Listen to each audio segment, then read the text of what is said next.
नमस्ते भैया। आपने जो बताया था सदगुरु और उनके वाइफ के बारे में कि शिवलिंग के यहाँ पे उनका एक सूक्ष्म शरीर है, वही सबको ब्लेसिंग देता है, इसका मतलब उनकी मुक्ति नहीं हुई क्या? उनकी आगे की जर्नी कैसी रहेगी?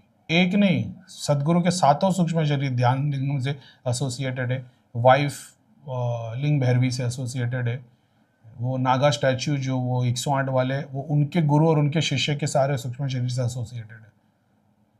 तो बट ऑब्वियस है, सदगुरु मेरे को नहीं लगता कहीं से भी मुक्ति। समझ गए कि नहीं? सातों सूक्ष्म शरीर वही रहने वाले, वो अपना एक लोक बना हुआ रहेगा, एस्ट्रल वर्ल्ड में वो स्वर्ग ही होगा। वहाँ पे लोगों की आत्मा पित्र जो भी सदगुरु ध्यान लिंगम से एसोसिएटेड है सब वहीं जुड़ते आएंगे। मरने के बाद जिनका जुड़ा होता है वो उन्हीं लोक में चले आएंगे। भले से फिजिकली पूरा अर्थ डिस्ट्रॉय हो जाए लेकिन एस्ट्रल वो तो रहेगा ही। पता नहीं, डिपेंड करता है जब तक भगवान की मर्जी, 1 लाख 2 लाख 5 लाख साल जो भी रहेगा, 500 साल जो भी होगा।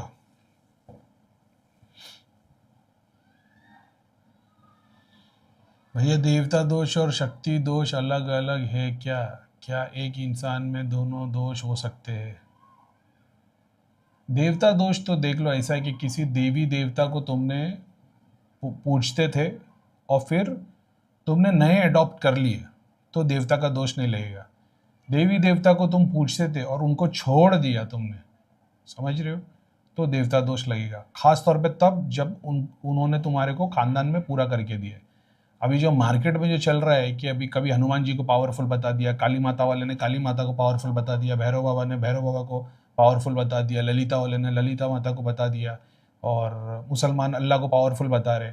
अब आप उसमें से 1 महीने के लिए ये चूज़ किए, ट्राई करके देखा, कुछ नहीं हुआ, फिर दूसरा ट्रू चूज़ किया, ट्राई करके देखा, तीसरा चूज़ किया, 5 करने के बाद छठे पे गए और अल्लाह अकबर बोलना चालू किया, और जो पहले वाले का रिजल्ट अब आ गया तो तुमको लगता है अरे अल्लाह अकबर बोलने से ये काम हो गया, 6 साधना करी थी पूरा नहीं हुआ था, उसका रिजल्ट अब आया है ऐसा।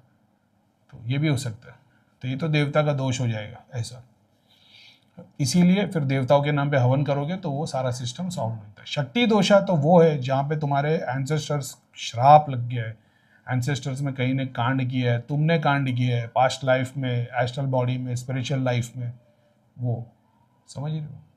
किसी का घर लूट लिया, किसी की बेटी लूट ली, किसी की माँ लूट ली, किसी का पैसा लूट लिया, हाई, तो ये देवताओं के परे है। देवता भी कुछ नहीं कर सकते केस में, जैसे श्राप, तो देवता भगवान भी कुछ नहीं कर सकते इसमें।